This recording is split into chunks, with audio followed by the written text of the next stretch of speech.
Deuteronomy 3. Next, we turned and went up along the road toward Bashan, and Og, king of Bashan, with his whole army, marched out to meet us in battle at Edrei. The Lord said to me, "Do not be afraid of him, for I have delivered him into your hands, along with his whole army and his land. Do to him what you did to Sihon, king of the Amorites, who reigned in Heshbon." So the Lord our God also gave into our hands Og, king of Bashan, and all his army. We struck them down, leaving no survivors. At the time we took all his cities. There was not one of the 60 cities that we did not take from them.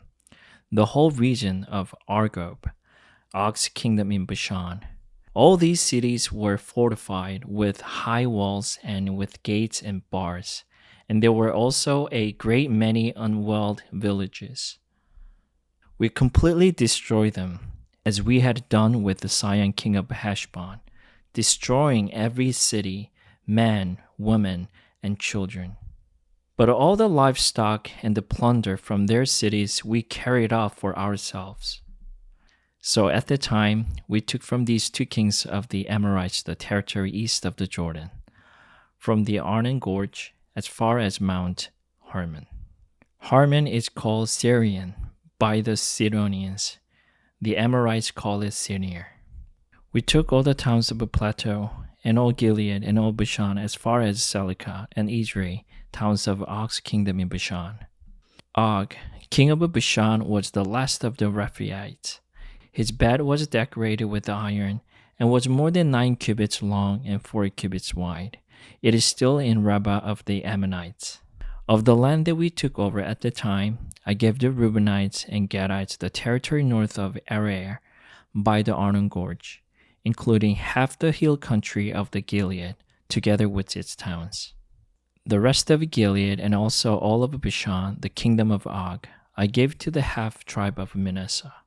The whole region of Argob in Bashan used to be known as the land of the Rephaites. Jair, a descendant of Manasseh, took the whole region of Argob as far as the border of the Geshurites and the Mekathites. It was named after him, so that to this day Bashan is called Havoth Jair. And I gave Gilead to Machir. But to the Reubenites and Gadites I gave the territory extending from Gilead down to the Arnon Gorge, the middle of the gorge being the border, and out to the Jabbok River, which is the border of the Ammonites.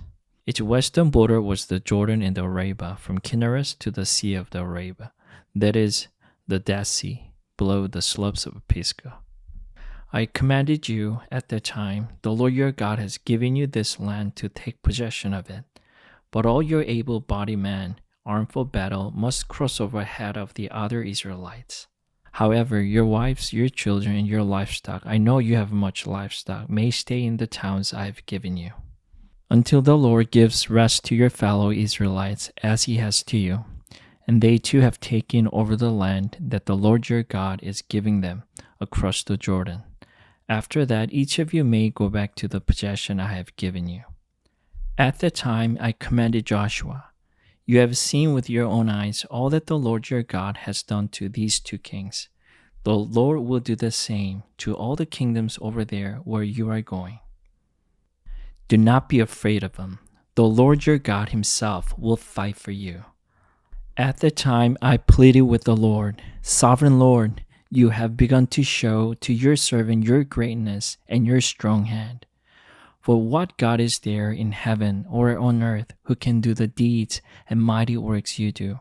Let me go over and see the good land beyond the Jordan, the fine hill country and Lebanon." But because of you, the Lord was angry with me and would not listen to me. "That is enough," the Lord said. "Do not speak to me any more about this matter. Go up to the top of Pisgah and look west and north and south and east. Look at the land with your own eyes, since you are not going to cross this Jordan.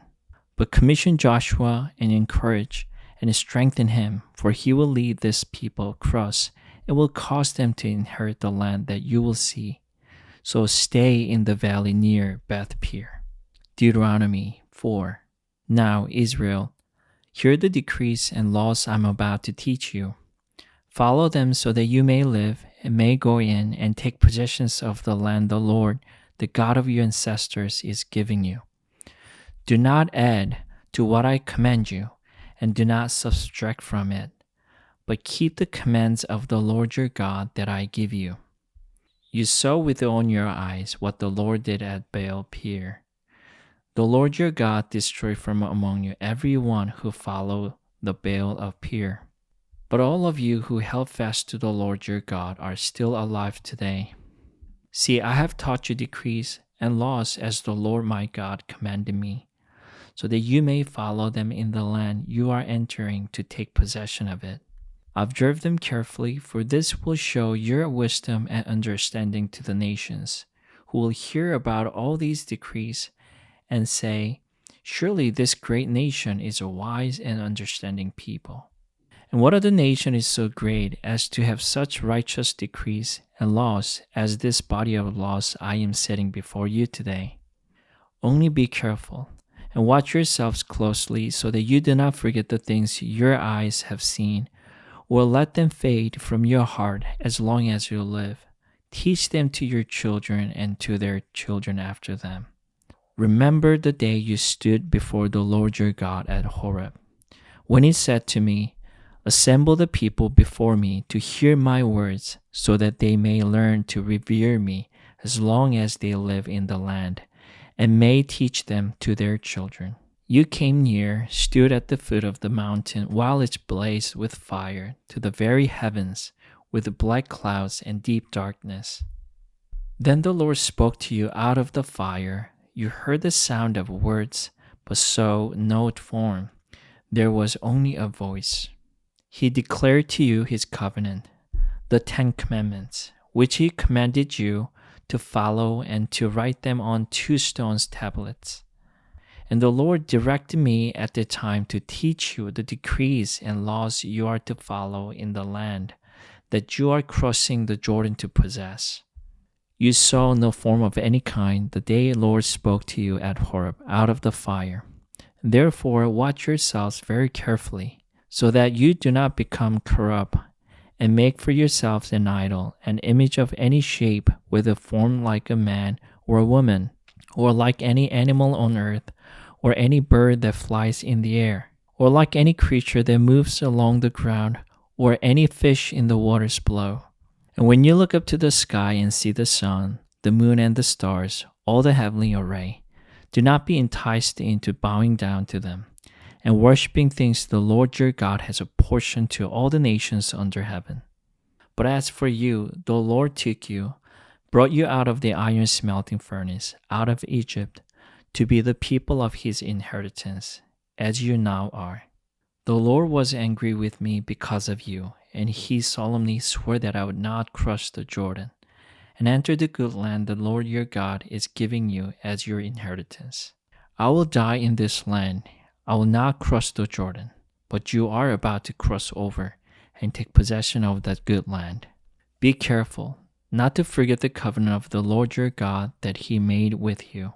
Do not make for yourselves an idol in the form of anything the Lord your God has forbidden. For the Lord your God is a consuming fire, a jealous God. After you have had children, grandchildren, and have lived in the land a long time, if you then become corrupt and make any kind of idol, doing evil in the eyes of the Lord your God, and arousing his anger, I call the heavens and the earth as witnesses against you this day, that you will quickly perish from the land that you are crossing the Jordan to possess. You will not live there long, but will certainly be destroyed. The Lord will scatter you among the peoples, and only a few of you will survive among the nations to which the Lord will drive you. There you will worship man-made gods of wood and stone, which cannot see or hear or eat or smell. But if from there you seek the Lord your God, you will find him if you seek him with all your heart and with all your soul. When you are in distress, all these things have happened to you. Then in later days you will return to the Lord your God and obey him. For the Lord your God is merciful God. He will not abandon or destroy you, or forget the covenant with your ancestors, which he confirmed to them by oath.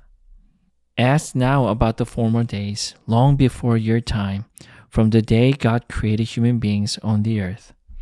As from one end of the heavens to the other, has anything so great as this ever happened?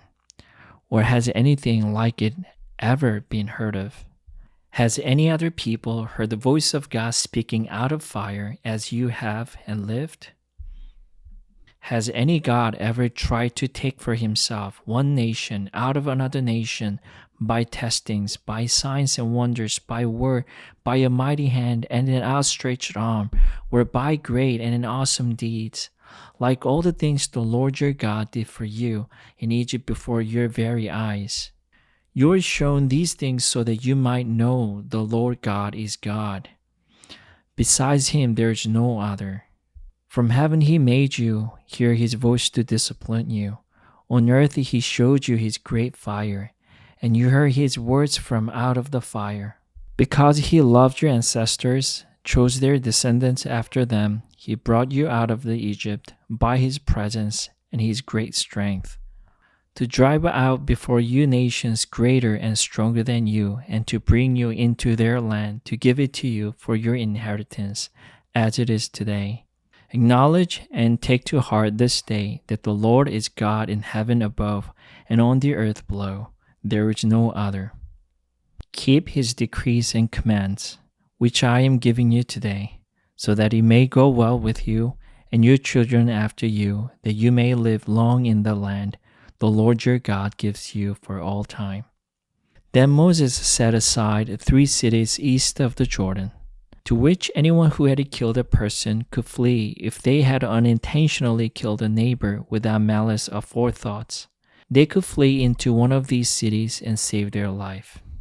The cities were these: Bezer in the wilderness plateau, for the Reubenites, Ramoth in Gilead, for the Gadites, and Golan in Bashan, for the Manassites. This is the law Moses set before the Israelites. These are the stipulations, decrees, and laws Moses gave them when they came out of Egypt, and were in the valley near Beth-peor, east of the Jordan, in the land of Sihon, king of the Amorites, who reigned in Heshbon and was defeated by Moses, and the Israelites they came out of Egypt. They took possession of his land and the land of Og, king of Bashan, the 2 Amorites kings east of the Jordan.